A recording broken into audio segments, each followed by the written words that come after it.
softball, then you are going to love the Fastpitch TV show. We're bringing you more interviews, more videos, and more product reviews than anyone else on the planet.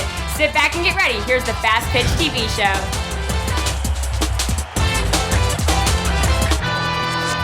Hello, and welcome to the Fastpitch TV show. I'm your host, Gary Leland, and I bring you this show every week. Now, normally I come out late on Thursday nights, but sometimes it's Friday, so check it every week. Now, if you found this show on Facebook, your Apple TV, or any other video sharing device, please check out my website at fastpitch.tv. It's the home of the Fastpitch TV network and the place to find all my softball video channels and softball blogs. It's basically a network of Fastpitch softball media. Check it out, okay? Now, if you're a regular viewer, you know that I'm a big fan of Softball Con. Softball Con is held in January in Louisville, Kentucky every year. And if you're not familiar with Softball Con, go to their website today at softballcon.net and check it out. Now, this week I'm going to bring you part 2 of a great catcher's clinic with University of Louisville assistant coach Courtney Scott.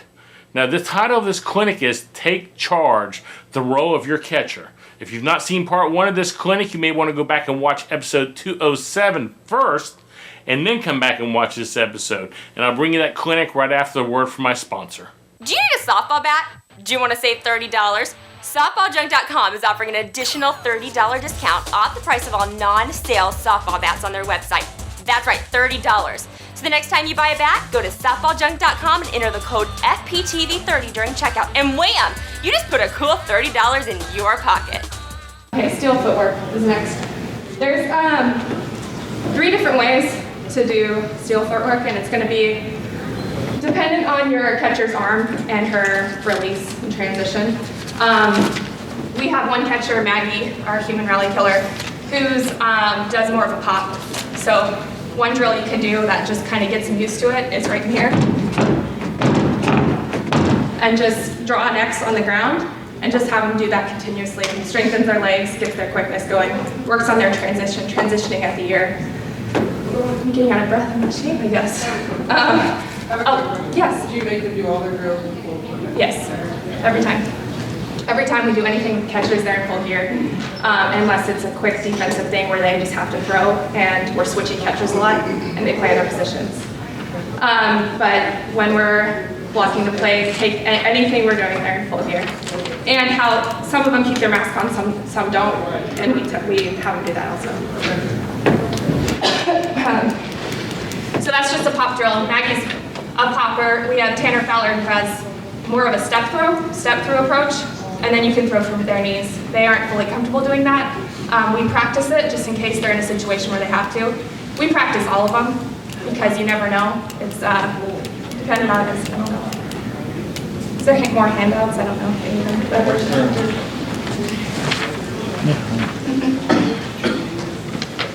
So you have the pop, you have the step through, which is more over here. See, I'm transitioning at my ear.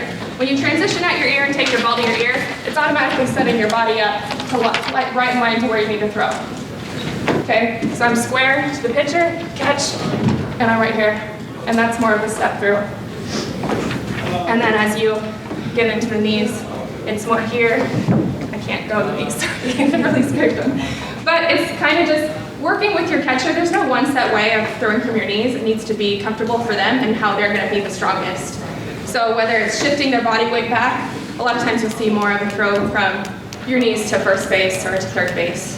Our catcher, we were in a live situation the other day, and we practiced this stuff, but she's never put it in that situation. And she went from her knees, threw behind a left-handed batter to first to pick off a runner. I'm like, yeah, Maggie, that was great. And she was like, wasn't that sick?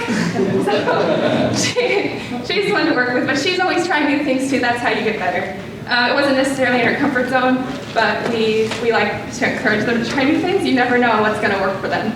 So I'd like to see that in more games. You guys have any questions on? I would say, try hitting a skate, and it may block out for you when you probably get back into it.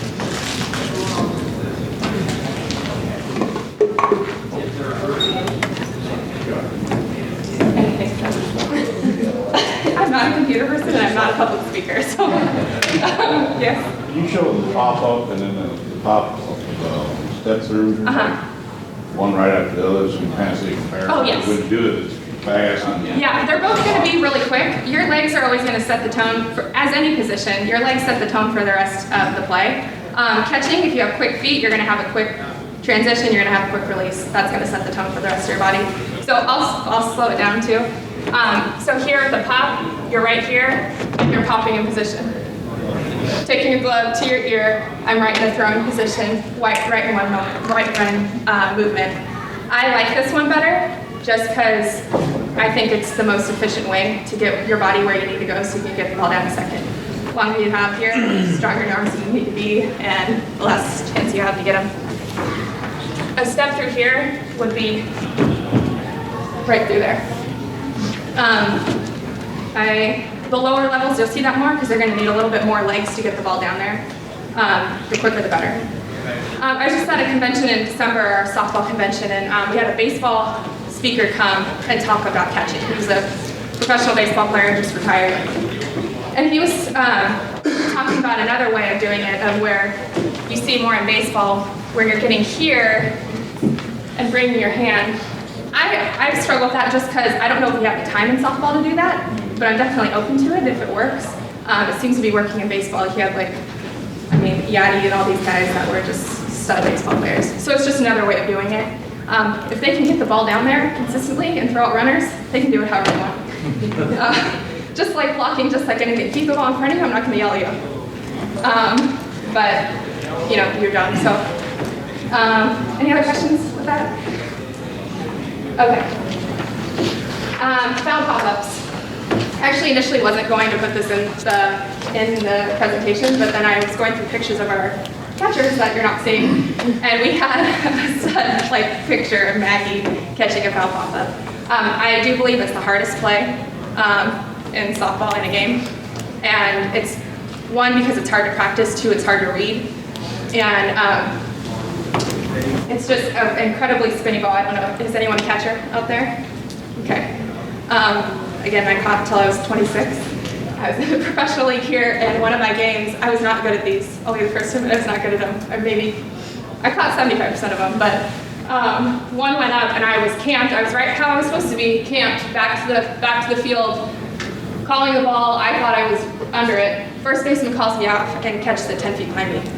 And I was like, oh, thanks. It was pretty embarrassing, but if your first or third baseman can get in there to take the ball from the catcher, they need to do it, because it's an extremely hard play, and them coming in on it is a lot better than the catcher coming in on it. That being said, the catcher catching the foul pop-up, the ball's always spinning back towards the mound, so the catcher needs to get her back to the field.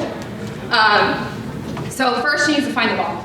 Find the ball, keeps her mask on, keep it on, shakes it off, find the ball, get rid of your mask and throw it so far away from where you may be going.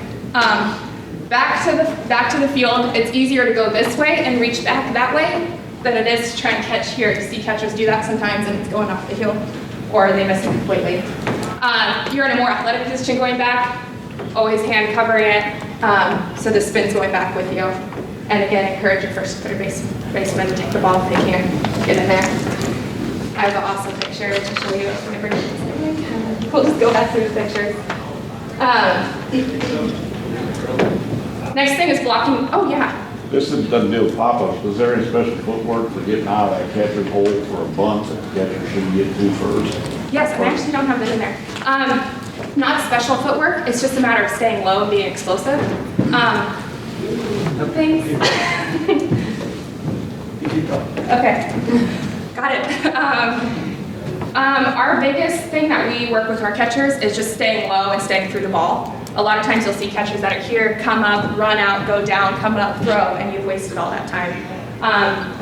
So just a matter of, a lot of times we'll run with them, we'll put a bat, or I'll put my hand and I'll run with them and they have to stay under my hand the whole time. But just coming through, always getting on the left side of the ball. I was supposed to have a ball in here too. I'll put the shaft in here today. So my imaginary plate and the ball is right up here. That's my pen.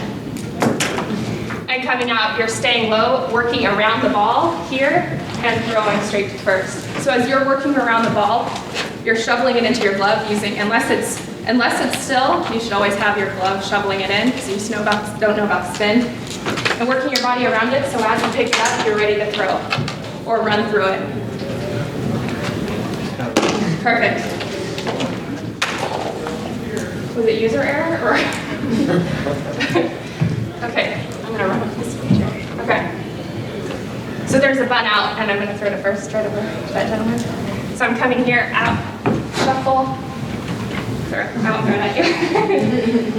And just the same, the hardest is gonna be down the third baseline to first. And there's two ways of doing that also.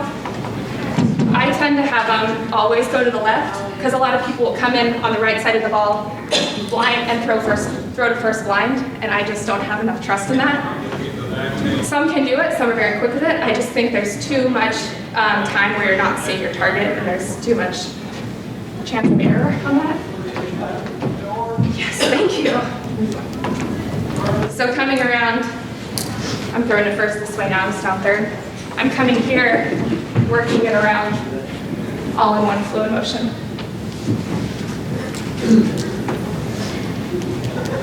Yes. I don't want to speak too soon. Coach, can you go back to your stance on a runner on third, trying to pick a runner on third with a right-handed batter?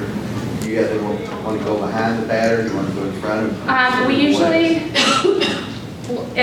however the batter's set up in the box, we have them do that on their own. So we'll quick picks, I guess. I think it's very risky, but it's also a huge momentum killer. So we'll do, when we call it, we'll always use a pitch out. So with a runner or a right-handed batter, we'll use a pitch out, which a pitch out would take you to the front of her on her left side. If they're going to do a quick pick, it's how the batter's set up. So if they're doing a quick pick on their own, they won't call it a pitch out. And they'll be here and they'll either clear themselves back or they'll clear themselves forward. Again, it's going to be whatever's quickest and where they're set up. I don't favor one over the other. It's just a matter of clearing that batter out because, again, if you throw it off the batter, it's a run.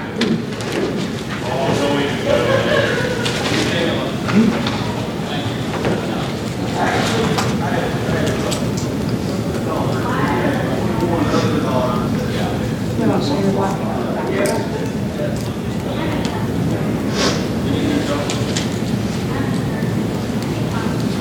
Actually, I'll show you this one. Just to work on their quickness. Oh, there.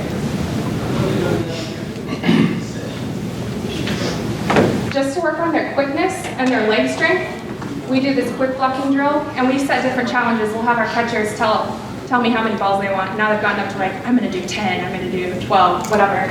You pretty much stand on the plate, they're right behind it, and you're literally just trying to shoot balls through their legs. So they have to get down, get up, always covering that hole, because even if their body's lagging, if their glove's down, they're gonna get it. And so that teaches them their glove first, but it's also teaching quickness and leg strength. Have you heard about the great softball coaches clinic that Fastpitch TV is hosting? They have a great lineup of speakers, including softball pitching great Kat Osterman. See all the speakers at www.fastpitch.tv/clinic. I'm sure this clinic's gonna sell out quick, so get your ticket today. Welcome back. I hope you enjoyed part 2 of Courtney's clinic.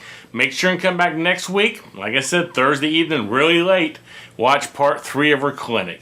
Now, if you have an iPhone or an iPad, you need to look at all our apps today. At this time, we have 8 different apps just for the iPhone and iPad.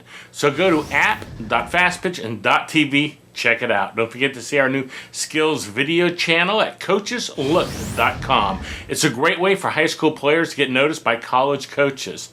And it's free. So that's all for today. So until next week, this is Gary Leland saying goodbye and thanks for watching. This show is a member of the Fastpitch TV network.